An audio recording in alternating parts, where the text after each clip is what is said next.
You're watching Shalom TV, celebrating all things Jewish.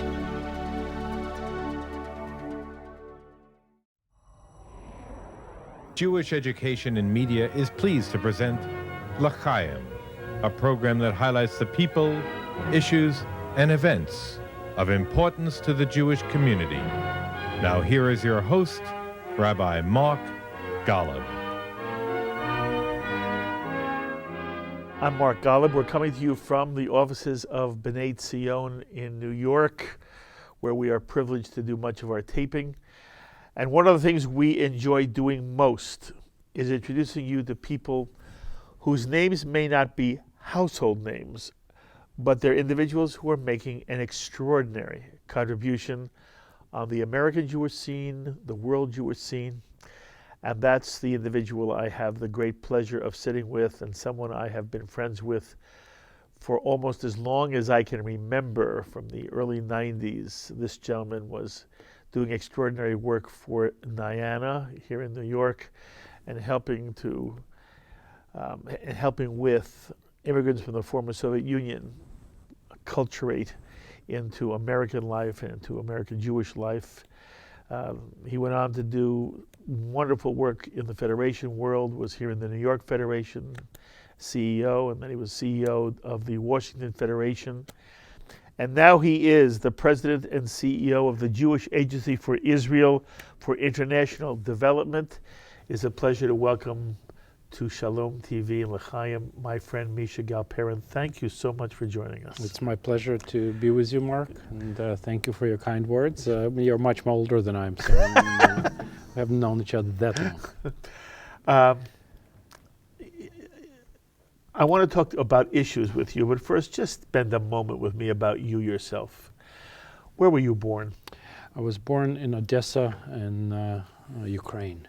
And when did you come to America? 1976. And you were roughly how old? 18. You were 18 years old. Exactly how old I was. That entire year, I can tell you every date as to when I crossed which border and what I was wearing. Is it seared in your memory? Sure. It's probably one of the most important experiences, certainly in my life. I think in many people's life. You know, immigration is both stressful and exciting. The Jewish people became Jewish people during the process of Exodus. That was my Exodus. Whom did you come with? I came with my immediate family, my parents, my sister, my grandmother, and a few other people. I mean, we were among the first few thousand Russian-speaking Jews who came to the States during that wave. And it's from Odessa. I lived right off the Potomkin Steps, right in the middle of town. In fact, I'll be there in June, leading a group of Jewish Federation donors and executives through some of my old haunts. So as a 17, 18-year-old young man, were you looking forward to this, or in any way did you resent your parents wanting to come to America? Oh, the only issue for me was whether we should have gone to Israel, and my parents disagreed on that. My father wanted to go to Israel, my mother wanted to come to the States, and of course, you know who ruled the family. We ended up in the States. But I absolutely wanted to come. I was foolish enough not to understand just how traumatic and difficult it was going to be, not just for me, but for my family. But there's no question in my mind that this was what I would prefer. In fact, I remember distinctly going to an exam, an entrance exam at a university in Odessa with my dad, and he's asking me, would I rather get into the college, which was not by any means automatic for Jews, as you know, or leave the country. And without hesitation, I said, absolutely, I'd rather leave the country. The prophecy came true. You know, they failed me on my entrance exam, and I was ready to get out. Did you come to America knowing English? No, I began to study English. Well, I studied English as a child in the first 2 or 3 grades, and then I didn't for many years, and I started to study again just before we left. So you were not fluent in English when you came here? By any means. You know, you and I came to know each other because I'm the president of the Russian Television Network of America. I deal with many Russian Jewish immigrants.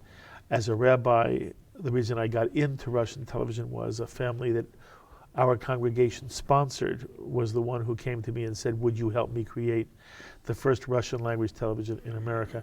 So I have seen firsthand the problems and even the word trauma that you use, the traumas that inflict themselves on families who come here, especially if they don't know English.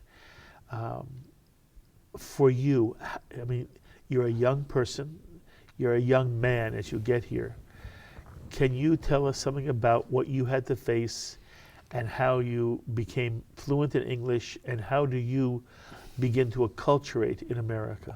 Well, I personally was very lucky, I think, in a variety of ways. I think the age of 18, somewhere between, let's say, 17 and 25, is the ideal age to make the move, in part because, on the one hand, you're already sort of a formed person, young adult, with an identity, with background, with histories, often with interests for the future. Yet you're young enough and flexible enough to adapt the new culture and to feel comfortable in both worlds.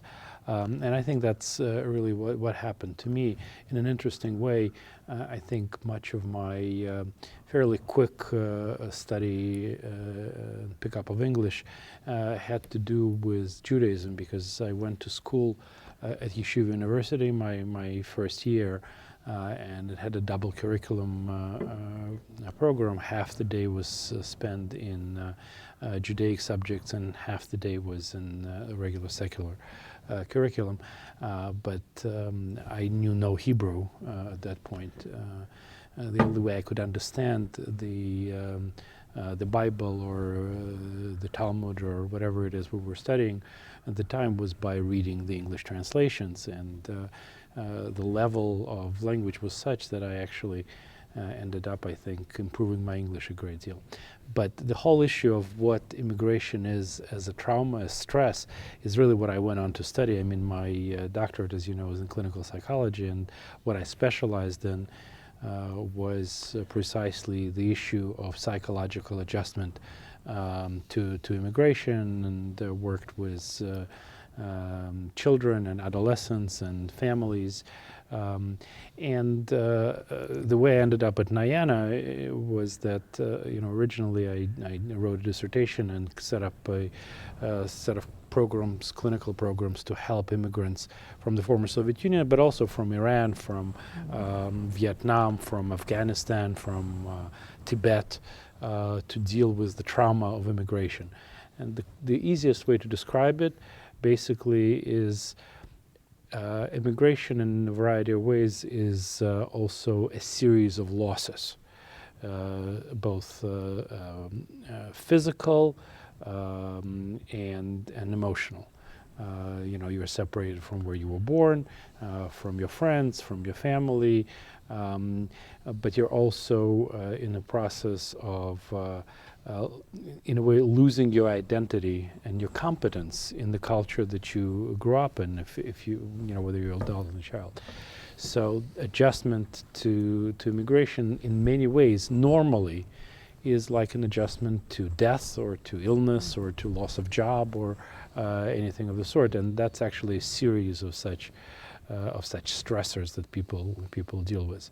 That was one of the things that was most difficult for people who received the immigrants to understand, because they expected, and we ourselves expected, to be just thrilled. We're finally in this great place, and there's freedom and there's opportunity, etc. But at the same time, there was always tremendous loss and tremendous stress, and it's the balance between the two. It's the dialectic between the joy and the loss that defines the immigrant experience. As you look back at it, Misha, did you lose something when you came to America? Of course. What did you lose? I lost being part of a culture and of an environment, which I loved and I grew up in. I lost friends. I lost family members. I lost, some of the things that I was most fond of and interested in. And in some ways, looking back at this point, in a funny way, maybe I've lost some opportunities. Some of the people that stayed behind ended up becoming quite successful after the former Soviet Union collapsed, etc. But I think clearly the ledger for me is on the positive side. Mm-hmm. I've gained a hell of a lot more. Wonderful for us. Here. What I experienced was that sometimes people assume that if you do not have a fluency in English, and this may be true not about English, but simply the language of whatever country the immigrant has moved to, mm-hmm. whatever the natural language is, that if you speak to someone who does not have command of the language, it reflects a lack of intelligence. Sure. When people begin to speak slowly and very loudly at you. There's actually a fabulous story. When the original intelligence test, Stanford Binet, was being tested, one of the places where they tested it was on Ellis Island. And so they gave it to the newly coming immigrants. And as a result of the test, it was clear that people coming from Ireland were fairly intelligent, but people coming from Russia were stupid because they administered the test in English, right? Of course, in some ways, it wasn't an unreasonable interpretation, because if you can't speak the language, you really are stupid in that culture and language because you can't communicate, you can't understand, you can't go back. So, it's it's natural. And tell me about the Jewishness of your family before you made the trip to America. I come from what you might call a mixed marriage. My mother's side of the family were German Jews who were brought to Odessa in the 19th century by the enlightened governor of the province, who was looking to bring in specialists to help develop the city and the province. So there were engineers and physicians on that side of the family. And my grandfather was second generation, so he was born already in Odessa, but his parents came from Germany. There were Reform Jews, was all that implies, but there were Reform Jews in the German tradition. And on my, so for instance, my grandfather and my grandmother on my mother's side spoke French and knew Italian and German, but not Yiddish, interestingly enough. On my father's side, family comes from a shtetl in the middle of Ukraine. Successive generations of my father's family were rabbis in Ukraine. And my father ended up being the only survivor of the family. The family was murdered during World War II. And he, as a young child, survived and ended up being adopted by a relative in Odessa, which is how he ended up there. So on my grandfather's side of the family, they actually managed to preserve books from the 19th and early 20th century, such as The History of the Jews by Dubnov, and there was actually a Bible in the house, again published before the Bolshevik Revolution. On my father's side, while he didn't remember very much, he knew he came from a line of rabbis. So in my family, as in many Jewish families of the intelligentsia, there was a strong identification with being Jewish in an ethnic, national, cultural sort of view. In my house, there wasn't a mezuzah on the door, but there was a portrait of Albert Einstein. And that was sort of the cultural icon.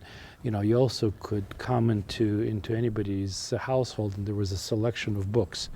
that predictably would be on the bookshelf of a Jewish intelligentsia member, something that would be obscure in this country, a Leon Feuchtwanger Judean Wars trilogy, which is retelling the story of Josephus, or the first time I really understood what the Bible was talking about was through Thomas Mann's Joseph and His Brothers, which retells much of the story of the original Jewish families. So 1967 the war, Six-Day War was I think a turning point for a lot of Russian Jews. Certainly for me, because I was 9 years old and I came home and told my father how infuriated and upset I was with the Israeli aggressors who attacked our Arab socialist brethren, and which was the opening my father had for beginning to tell me about what was really going on, and having listened to Voice of Israel and Voice of America, and 3 weeks later I came home with a different problem, because I wrote a poem which had a refrain, "I am a Hebrew," in every line, which didn't go over too well with in my class. So by the time we left, I was pretty clear about being a part of the Jewish people and wanting to pursue some sort of a line that would bring me back to where my grandfather was before he died. Mm-hmm. So you did have a sense of Jewish identity as a child. No question about it. It was primarily ethnic. Cultural, ethnic. Mm-hmm. You come to America and you go to Yeshiva University. How was that? Well, as I said, my grandfather was a rabbi, and when we came to this country, my father actually, who was in his early 40s, thought that he might follow, as I now know, in Rabbi Akiva's steps and perhaps get a smicha. Didn't quite work out for him. Somebody had to take care of the family, and but he had sent me off to do that, and I began to study at YU and began to learn and try to understand Judaism, both as a religious tradition and as a civilization. And while I didn't become a rabbi or an Orthodox Jew, in fact, I sort of achieved, I think, a balance between my mother's side of the family, where my grandfather on her side was a physician, my grandfather on my father's side was a rabbi, so I became a clinical psychologist, a shrink. Okay. So how do you move then into the Jewish institutional world? Nayanim really is an attempt to help people who are immigrating to America. But then you do work in Federation, and now you're working at the Jewish Agency. What moves you to move to Federation work? In fact, I think the question was what moved me to do Jewish communal work in the first place. And while I had clearly some interest from the intellectual and emotional standpoint, and my work with immigrants was largely with Jewish immigrants, although not exclusively. By the time I had my PhD and my license, I was basically a practicing clinician. And while I did some consulting work and did some organizational work, I was primarily interested in doing clinical work. What happened at that point actually was an experience where I reconnected with the Jewish tradition in a very profound way for me emotionally. At that point I was already trying to do what I could, donated some money to Federation campaigns, and as I said, was doing some consulting work for Jewish community. And I was nominated into a program called Wexner Heritage, which is a lay leadership, Jewish literacy and leadership development program, which was sponsored and funded by Les Wexner, starting about now 25 years ago, I would guess. And it was a very prestigious program, and you couldn't apply to it. You were nominated, had to go through this whole application process. And once I was accepted with a group of 19 other people in my group, I will always remember my first class with the then president of the foundation, Rabbi Laufer, was on the mitzvah of Pidyon Shvuim, on redeeming the captives.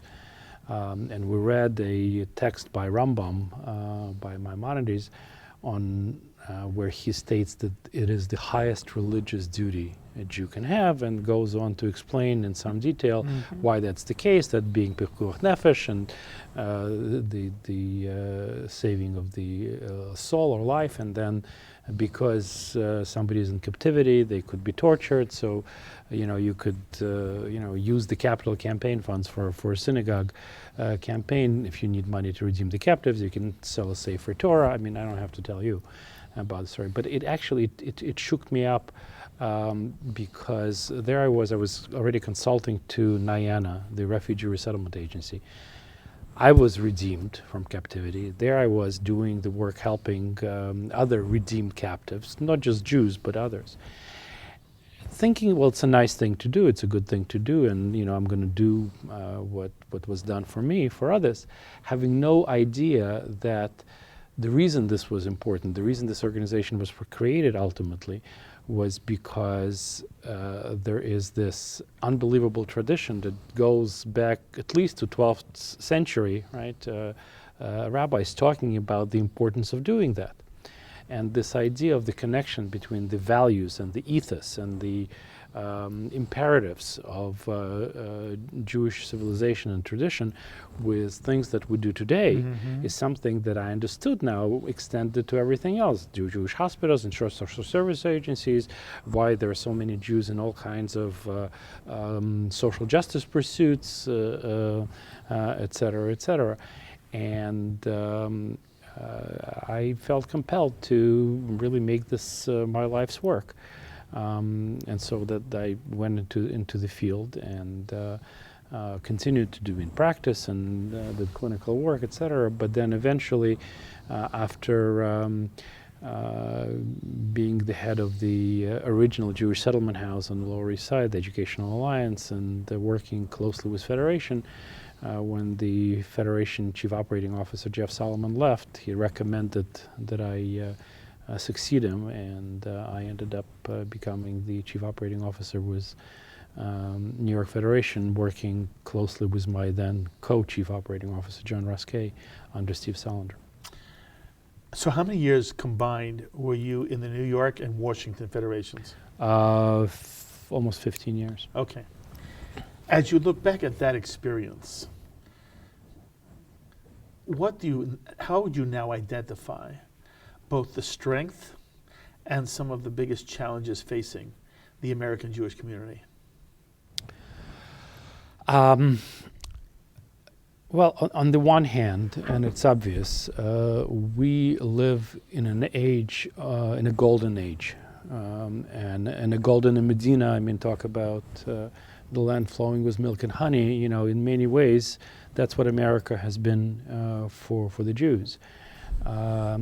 We've never had more influence, more wealth, better acceptance than in this country. And I think a lot of what Jewish community is, both in its strengths and its weakness, is a reflection of that fact, of those facts. Because while no one any longer in this country, at least now, or if not no one, very few people would isolate us, would discriminate against us, would single us out for persecution. But on the other hand, what that means is that being Jewish, whatever that means for an individual, has become much more of a choice rather than an inevitable fate. the way it was for us in the former Soviet Union. And implicit in this ability and necessity to make a choice, and that's one of the things that immigrants from a place like the former Soviet Union find most bewildering about America, is the multitude of choices. In fact, I remember we put together a little musical years ago called Immigrante, about a Jewish kid from the former Soviet Union coming into America, and we had this scene where there was this supermarket of Jewish identities, you know, everything from being a Chassid and Pace and you know, the garb of the Polish nobility, to being you know, anti-Israel, pro-Palestinian Jewish advocate, and I'm not sure those are the extremes, but you know, and everything in between. So I think that on the one hand, we live in a time where we have the capacity to accomplish anything we need to and want to. There does not need to be a Jew who goes sleep hungry, or who is unable to make aliyah or learn or whatever. I mean, we have all of the resources in this country, not just for Jews in this country, but for the world. On the other hand, what we also have is we have people who are not choosing in significant numbers to be Jewish. In the Federation world, you know, on the one hand, we've had unbelievable achievements. I mean, you know, this year we'll be celebrating the 25th anniversary of the rally in Washington, where Natan Sharansky, Elie Wiesel, and Malcolm Hoenlein, the whole sort of generation of American Jewry, came to the summit between Reagan and Gorbachev.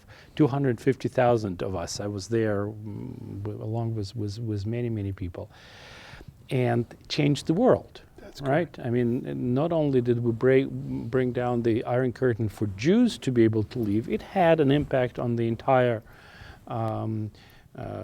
structure of the former Soviet Union. Natan Sharansky talks about how Reagan told him that he pointed to the crowd for Gorbachev, says, "See, my people won't let me have a decent relationship with you if you don't let the Jews go." And you know, he did, and that was in some ways the beginning of the end of the Soviet Union. But if something like this happened today, I'm not sure that we would get 250,000 Jews to the mall. I think the sense of being part of an extended Jewish family, the sense of it being a people, not just a religious tradition, but in fact a people, an extended family with a purpose. I think that has suffered significantly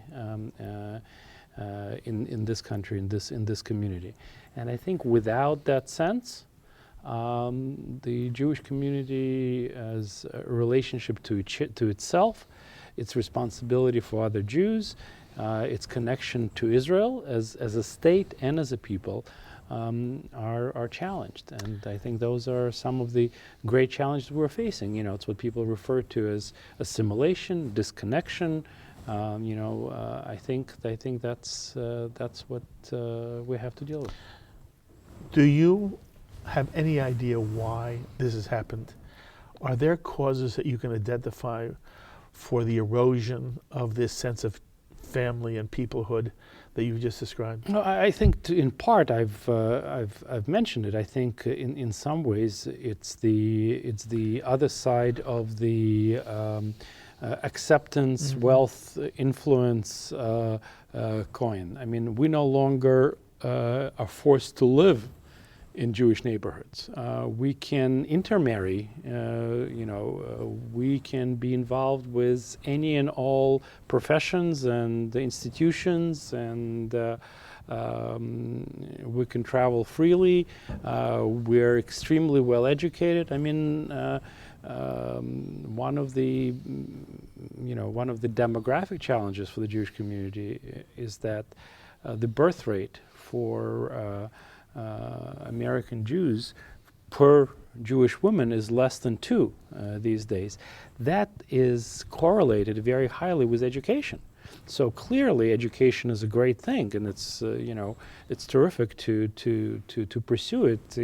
One of the astonishing facts I learned in Washington when we did a population study is that 52% of all adult Jews had graduate degrees, let alone college, which is in the high 80s.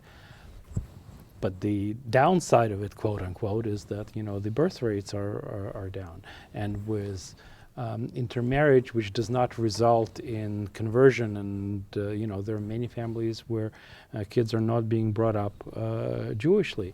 So there are demographic pressures. I also think that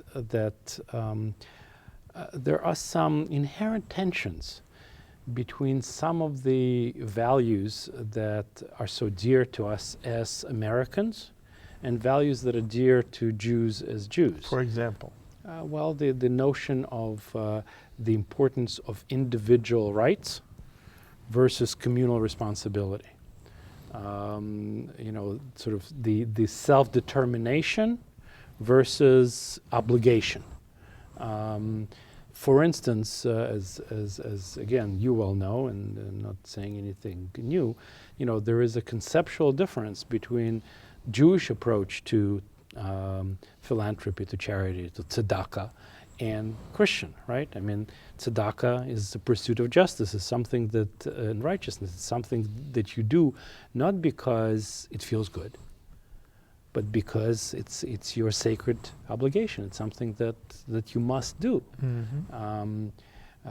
Whether you like it or not. Mm-hmm. And if you, while for in the American tradition of philanthropy, the love of men, or charity, which comes from the word caritas, which is heart, something you do to gladden the heart. There is a tension there. What is it that you need to do because this is what the community needs to and decides to do, versus what you do because you want to invest and do good of your own right. It's one of the issues. The choice of a school, a mate, all of these things. There are issues that we have to struggle with as Americans and Jews, or Jewish Americans. And besides, we live in this sort of time of hyphenated identities where it's not just Jewish American, it could be Jewish, gay, vegetarian, Republican, etc. And where Jewish is in that hierarchy will vary enormously, and it's not always by any means up front, or even in the second place. And that's great on the one hand. On the other hand, it's challenging to maintain part of the family. There's also the disconnect. I mean, for a lot of people, Jews who are living in Russia or in Israel or in Argentina or in Ethiopia, for that matter, may feel as people who are a hell of a lot less like them than Americans next door, right? Didn't used to be the case. Used to all share tradition, even when it varied from the Sephardim to the Ashkenazim, etc. You would come into a house and you would be able to understand the prayers, and you would be able to recognize the dietary distinctions and things of that nature.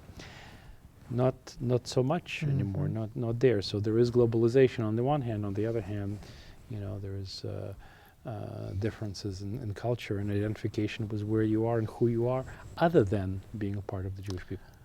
Misha, you were a very successful Federation exec in 2 federations. Were there frustrations that were overwhelming to you, or whatever the challenges were in your position as a Federation exec, were they manageable? I think the simple answer, they were clearly manageable. I found many things, frustrating and problematic, including, the inability to reach more people, including the variety of challenges that we face, including the fact that most people didn't really understand or know what we did, even among those that were contributors. In fact, it was very interesting, in one of the studies we did in Washington, I discovered that the difference between the people who were giving gifts to Federation and those that didn't was not whether one group knew and the other didn't. Both didn't know very much about the actual work of the Federation or its agencies. The difference was in how they felt in terms of what was the right thing to do. So, in many ways, the work of Federation is, and the ability of the federations to raise fund to make a difference in people's lives depends on what connection they have to the Jewish community in the first place. So it's become sort of a chicken or the egg, or federations need to help reconnect Jews to their Judaism, to their Jewishness, to the state of Israel, to each other, to their people, in order to be able to be successful in meeting the needs that emerge from the Jewish community. In your role with the Jewish Agency, we understand that sort of the perspective that Natan Sharansky has brought is that it's not so much now about saving Jewish communities or enhancing Aliyah. It is more about enhancing the quality of Jewish identity in Jewish communities in the diaspora and even the Jewish identity of those in the state of Israel. Is that how you see it? I think that's one way to interpret it, and it's not incorrect.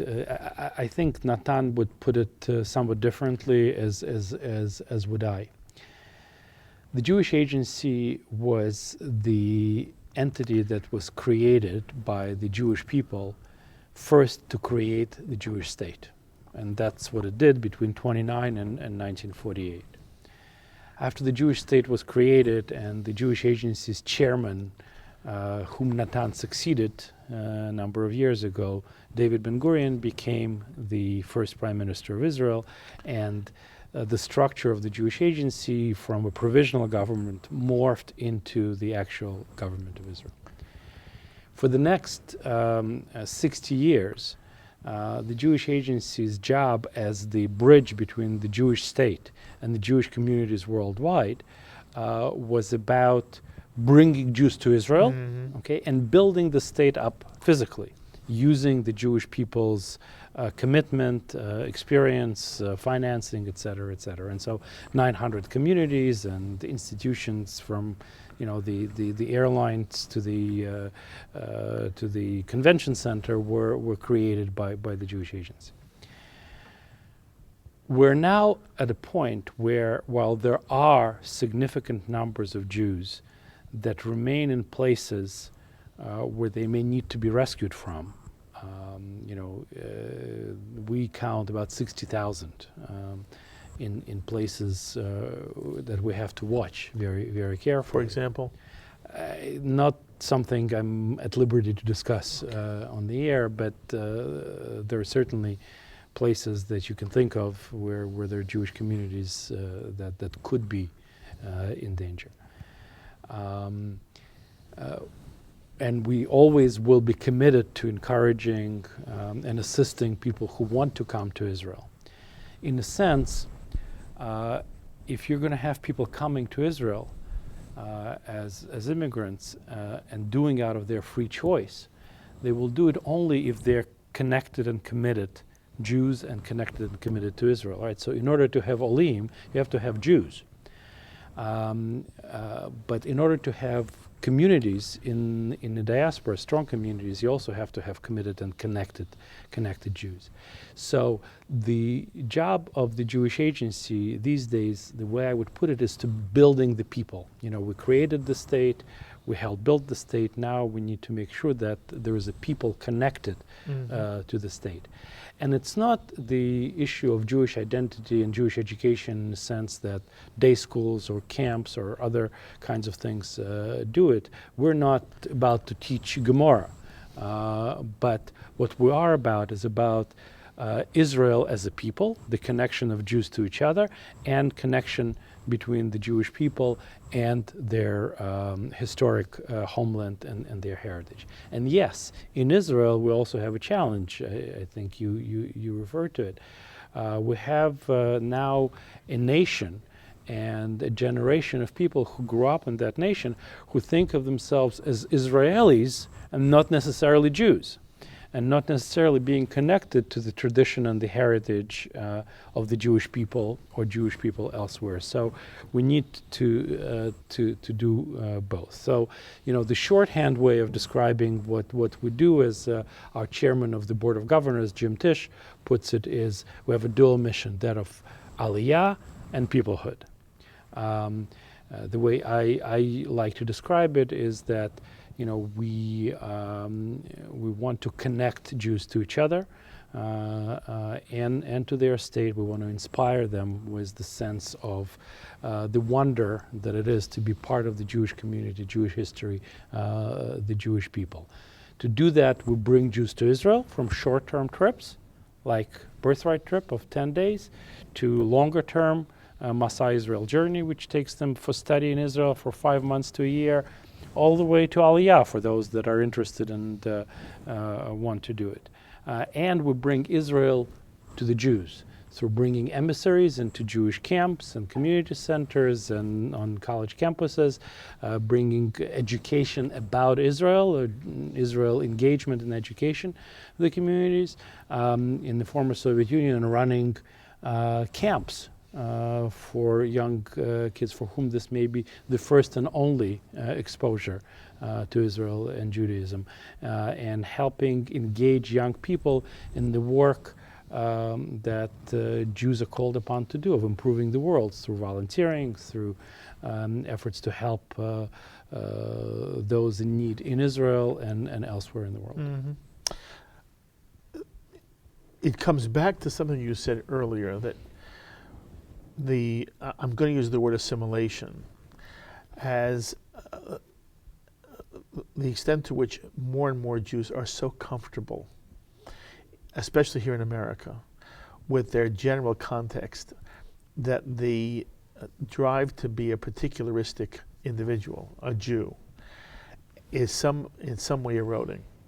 The other thing we hear, Misha, all the time, is from those on the Jewish left who argue that the state of Israel has in some way eroded its own value system, especially because the occupation of the West Bank has gone on since 1967 for so many years, decades now, that in some way the young Jew is alienated from Israel in ways that you, who were sort of just drawn into Israel in 67, and the same thing happened to me, that all the memories that drew us in are no longer relevant to the youth of today. Mm-hmm. And therefore, there is not the emotional setting that brings young Jews in that motivated a young Jewish 18-year-old from the Ukraine who experienced at 9 years of the 67 war.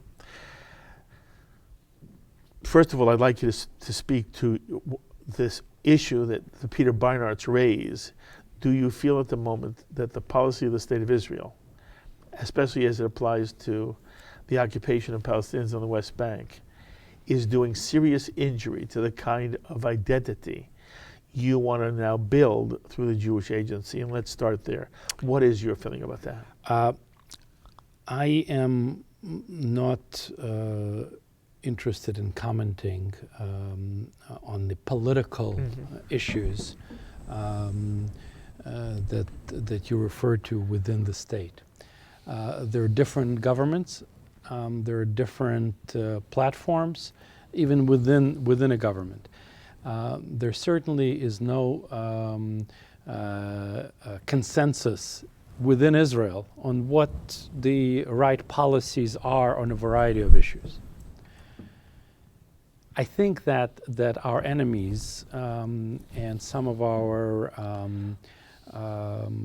insiders, so to speak, or some of our own people have misled and misused what's going on in a way that resulted in some way in these kinds of views being there among the young people.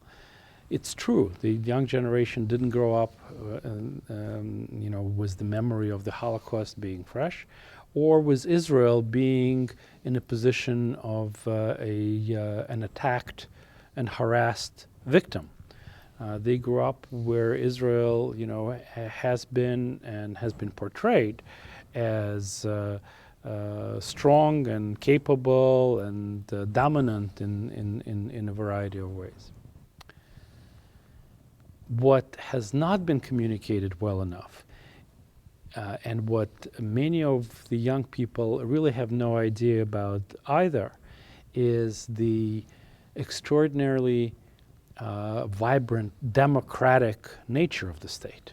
What it's like to really be there, what the dialogue is like, the fact that people can and do disagree, that the policy of the state is determined through a cacophony of voices and sounds.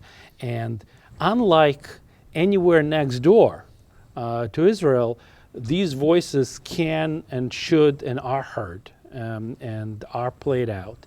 And then the citizens, determine, who their government is and what you do with this.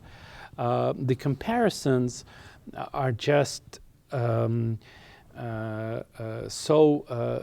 silly and ridiculous. When you begin to talk about human rights or any other, in that arena.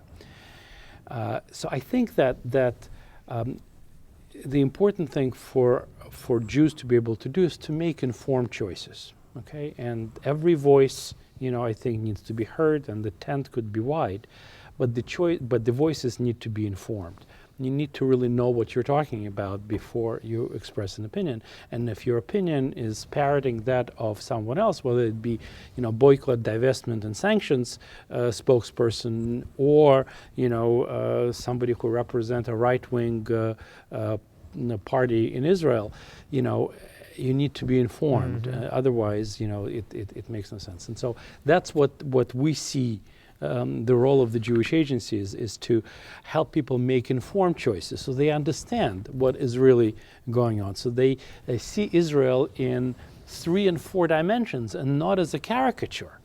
That's why bringing young Jews to Israel face to face with the reality of what's going on there, the good and the bad, the high-minded and the challenging, is what we need to do, and we need to bring Jews back here. And this idea of the encounter between Israeli Jews and, let's say, American Jews of different ages, the idea of a direct experience is what really makes an enormous difference. In fact, the Israel component of Jewish identity for diaspora Jews becomes critical, and that's what we specialize in.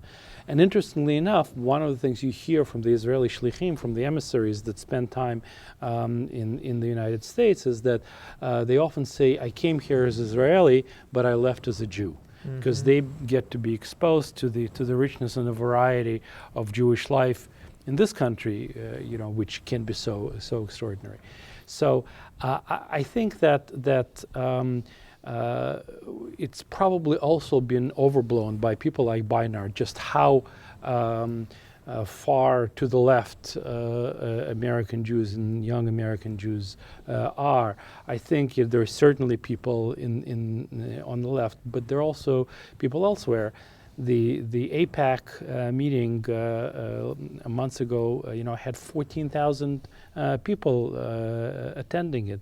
Twice as many as before. And our work on college campuses with young Jews shows very clearly that, if you give them the tools, if you help really just inform them and educate them and allow them to come face to face with some of the Israelis who wore the uniform, okay, who manned the checkpoints, who were also under attack and who live in the state, makes an enormous difference. Some of those guys are also very much on the left, and some of them are not so much on the left, but they're real people.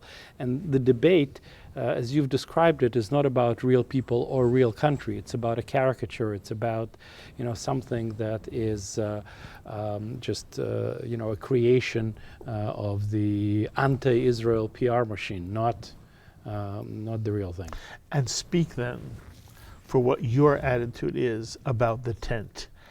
And who belongs in the tent? To me, the tent must be as open as possible, but it does need to have boundaries. Otherwise, there is no tent. Are there boundaries? There are boundaries. How do you define them? The boundary, for me personally, is people who believe in the legitimacy of the existence of the Jewish democratic state. If that is something that one subscribes to, there is a range of opinion that I can accept, debate, agree or disagree with, but that to me is the boundary, is the cutoff. If you do not believe that the Jewish democratic state has a right to exist, then that's not a conversation that I'm willing to have with you. Okay. Do you ever fear that American Jews have a fear that the good times here could evaporate in a heartbeat? If anything, I'm worried that there aren't enough people thinking that that's possible. Because while I don't think personally, that's likely to change. There are lots of things that lots of us and lots of experts thought are not likely to happen in this century. Collapse of the former Soviet Union, Arab Spring, peace treaty with Egypt, creation of the state that in 63 years, becomes one of the club of industrialized nations. I think Jews in Germany in the Weimar Republic in the early 1930s would never have believed that the National Socialist Party would come to power. So I'm certainly not an alarmist about what's going on in this country and what could happen in this country. But listen, we know what happens and what just happened in France. Talk about an enlightened society, right? I mean, this was where Jewish enlightenment really started, with Napoleon, and here you have it. So, I think that. Unfortunately, I grew up in a place and with a mindset which says, in the back of your mind, you got to watch it. All right, as we sum up then, and even if it means repeating yourself, Misha, as you look at the work you're doing now, the challenges that we're doing now, what do you think the most challenging problem facing you, the Jewish Agency, the State of Israel, World Jewry, as a Jew, and you look at today's world, what is it that you feel all of us have to understand is the most serious challenge facing the Jewish future? I think that I would say that there are external challenges. And threats to the Jewish people. which we need to be conscious of, aware of, and vigilant about. Iran and nuclear Iran and the neighborhood that Israel is in, and anti-Semitism that sometimes or often masquerades as anti-Israelism are very much issues, and I think that's one set of problems. I think internally, as a Jewish people, our challenge is whether we will, in effect, remain a people and a civilization. I'm not worried about whether the religion of Judaism will survive in one form or another. Not worried about that. You're not worried about it because? Because I think that, the evidence is that, that the Orthodox Judaism, Haredi, ultra-Orthodox Judaism, and numbers are growing. There are more and more people who, when they maintain a lifestyle that's governed by the rabbinic imperatives, can continue, will continue, etc. I'm concerned about the ability of the Jewish people to remain a people and a civilization in the environment where we don't cut ourselves off from the world at large, where we interact with it, where it's whether you and I and our grandchildren will in fact feel connected to each other, whether we're here or in Argentina or in Ethiopia or in Israel or in the former Soviet Union, and whether we will in fact feel ourselves connected to the Jewish state. So to me, the challenge is basically we will continue to be a global family, whether we will continue to want to maintain our particularism while also acting universally and fulfilling our mission of repairing the broken world. You're an amazing presence in the Jewish world. I've been privileged to know you for many, many years. I believe that what you're doing is extraordinarily wonderful, and what you represent, the mind you bring, the heart you bring, is a real gift to the Jewish world. Misha. You're very kind. Thank you, Mark. Only from strength to strength. Kol tuv v'hatzlacha. I am so grateful for the time. Thank you. Thank you. And there you have it, Misha Galperin, President and CEO of the Jewish Agency for International Development for the Jewish Agency for Israel. An extraordinary individual. I hope you've enjoyed meeting him. As always, I invite you to share your own thoughts and comments on the things that Misha's had to say. Be in touch with me this week. Email me, write me, post on our Facebook wall, or tweet me. I look forward to hearing from many of you. My thanks also to B'nai Zion for allowing us to meet with Misha here in their offices and for us to create our Shalom TV studio here at their headquarters in Manhattan. Until the next time, I'm Mark Golub. Be well, my friends.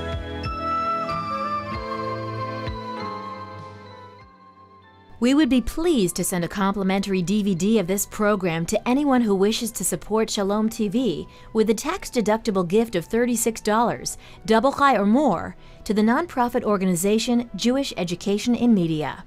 Simply visit the Shalom TV website homepage and click on the Donate button to make a donation by PayPal or your credit card. And please indicate the program for which you would like a DVD. Or you can send your tax-deductible check made out to GEM, Post Office Box 180, Riverdale Station, Bronx, New York, 10471. And again, please remember to indicate which program you would like to receive on DVD with our compliments. And we thank you for your kind support. L'chaim is a presentation of Jewish Education in Media.